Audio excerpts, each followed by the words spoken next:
Welcome to the Track Your Life podcast. My name is Boyd Varty. I think of myself as an artist of experience. My passion is to create transformational experiences for myself and others as a way to explore what it means to truly live. My center of exploration is to live on what I would call the track of your life. To me, this is to live courageously towards the discovery of what you are called to and to what life asks of you. So much of how I live has been informed by my experience as an animal tracker. I'm following the trail of my own life and reporting back. We are going story hunting. This show is an exploration of the art form and the magic of storytelling as a way to structure awareness and make meaning of the world. We will chase stories to remote places, seek out unique characters, and break down the archetypal characteristics of stories that transcend time and space. We will learn to live as story hunters, and it is my hope that by sharing in my stories, you will become the architect of your own. Story Hunter Introduction. How it all started. This podcast is a series about storytelling. Storytelling is an ancient shamanic art, and a person who can tell a story is gifted with the ability to help people understand and feel. From the time I was young, around campfires, I watched the magic of the oral tradition in action, and storytelling has always been a fascination. A story told around a fire is an act of beauty to me. It's vibratory resonance. It's telepathy. A truly brilliant storyteller is conveying audio wavelengths of feelings. He's structuring awareness. This is why storytelling is magic. It falls to me uniquely like tracking, chemistry, singing and dancing into the quiver of the shaman. And I'm always interested in that.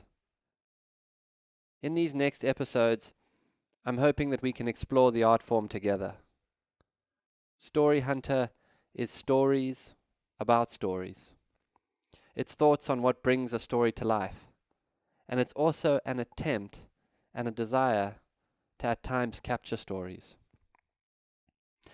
Story Hunter is something I need to do. I need to write. I need to hunt stories. It's how I make sense of the world, especially when I'm changing, like I'm changing now. In a few months, I'm going to turn 40. I don't know how that happened. I'm standing at some threshold. I can't see it, but I can sense I'm in that change of life. So much of how I have been living suddenly seems to have stopped working. Have you ever had that moment? Something needs to be shed so a new way can come to me. And I will tell you that it's unsettling and exciting. I like being a season. I like sensing when it's time to change. But there's a grieving to it, to let go of a way of life that I've spent so much time building and sit in something unknown so a new way can come. It makes me think of something my teacher Martha Beck once said to me. And it's funny how a single sentence can stick in you. This was one of those. I remember the exact moment when Martha said it. We were driving through the streets of Phoenix, Arizona, in her white Mercedes. At that time in my life, I was so burnt out and fried that at age 25, I felt like I was 70. Creative people bounce, she said. Creative people bounce. My God, when I heard that, a glimmer of hope. Creative people bounce. There's a resiliency to someone who has art, songs, oils, strings, or ink, but it doesn't even need to be art school art. No, really anything that would put you into the spirit of a presence or to presence itself. An awareness that something other can come through, something that is both entirely you and not you at all, is art, your co-creation with the universe. If you can find a way to express yourself, you have catharsis. If you have catharsis, you have emptiness. If you have emptiness, you have a vacuum. And if you have a vacuum, life force, nature will naturally fill it.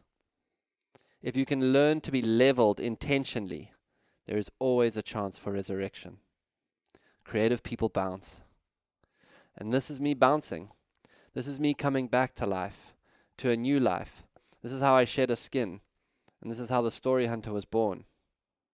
After 3 years of almost endless travel, I felt a deep desire to ground myself back into wild places. I wanted to disappear for a while. I wanted to be off the radar and off my phone and vacant from email. I like the idea of artists disappearing periodically. In fact, I've come to think of anonymity as one of life's deepest gifts. There is a purity to art forms that occur in unseen places nowadays. And so I went back to Africa to disappear for a while into the wild. And then, almost instinctively, after a period of time, I found myself chasing and attuning to stories again. And this is the series that emerged out of that time, because I must put my spirit somewhere, I must put my life somewhere, I must put my art somewhere, and this is how I make meaning. But it's more than that too. I've come to think that the world needs oral storytellers, oral traditions. I feel I'm keeping some old way alive. And not that anyone has asked me to, it's a very personal compulsion. But storytellers have always been the meaning makers of the time they were in. And we need meaning makers in this time. We need meaning like we need air. We need context and a narrative. I say we, but maybe it's just I. It just makes it more meaningful when the quest is bigger than me. See how each word matters. And so I find myself going back to the wild with journalistic intent and a propensity for creative license. I travel to campfires everywhere to meet those who have lived close to the wild, particularly the First Nation people, the Bushmen.